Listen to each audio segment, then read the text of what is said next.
ka-vlogger, binalikan ko yung gagamba dito. Para kunin kasi kanina hindi ko kinuha. Kaya ito kukunin na natin.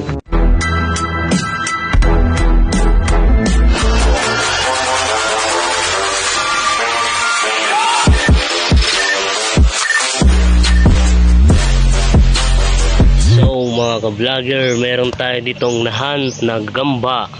Ginagawa mo? Tingnan natin to kung anong gagamban to. Yun. Anong klaseng gagamba yata to, mga ka-vlogger? Yan. Tingnan nyo. Oh.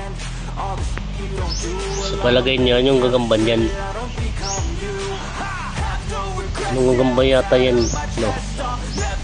Ngayon pa lang akong nakakita ng ganyan.